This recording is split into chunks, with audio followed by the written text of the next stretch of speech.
Hi friends, welcome to SCRL creations. ఈ వీడియోలో ఇప్పుడే మరొక లేటెస్ట్ అప్డేట్తో మేము ముందుకు వచ్చాను. సో దానికి సంబంధించిన పూర్తి వివరాలు మీకు ఎక్స్ప్లెయిన్ చేస్తాను.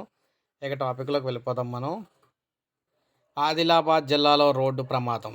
లారీ, వ్యాన్, కారు ఒక్కసారిగా 3 డి. మంచిర్యాల బెల్లంపల్లి జాతీయ రహదారిపై ఇవాళ రాత్రి లారీ, ఐసర్ వ్యాన్, కారు ఢీకొన్నాయి. ఈ ప్రమాదంలో ఇద్దరికి తీవ్ర గాయాలైనట్లు తెలుస్తుంది. వారిని హాస్పిటల్‌కి తరలించగా పరిస్థితి సీరియస్‌గానే ఉందని చెప్పేసి డాక్టర్లు తెలియజేశారు. బొక్కలగుడ్డ, బొక్కలగుట్ట రాళ్లవాగు వంతెన కేకే ఫైర్ వర్క్స్ దాటాక మంచిర్యాల నుంచి బెల్లంపల్లి వైపు శనగల లోడుతో వెళ్తున్న లారీ మందమర్రి నుంచి మంచిర్యాల వైపు వస్తున్న వ్యాన్‌ను ఎదురెదురుగా ఢీకొన్నాయన్నమాట. కాగా మందమర్రి నుంచి వస్తున్న కారు వ్యాన్‌ను వెనక నుండి వేగంగా ఢీకొట్టింది. ఈ ఘటనలో వ్యాను డ్రైవరు, కారులో ప్రయాణిస్తున్న మరో వ్యక్తికి తీవ్ర గాయాలైనయి. వీరిద్దరి పరిస్థితి సీరియస్‌గా ఉన్నట్లు తెలుస్తుంది. లారీ డ్రైవర్ స్వల్ప గాయాలతో బయటపడ్డాడు.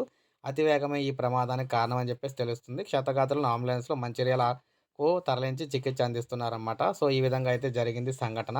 ఇప్పుడే అప్డేట్ వచ్చింది. ఒక లైక్ చేయండి. సబ్స్క్రైబ్ చేసుకోకపోతే మన ఛానల్ సబ్స్క్రైబ్ చేసుకొని ఫాలో అవుతుండండి.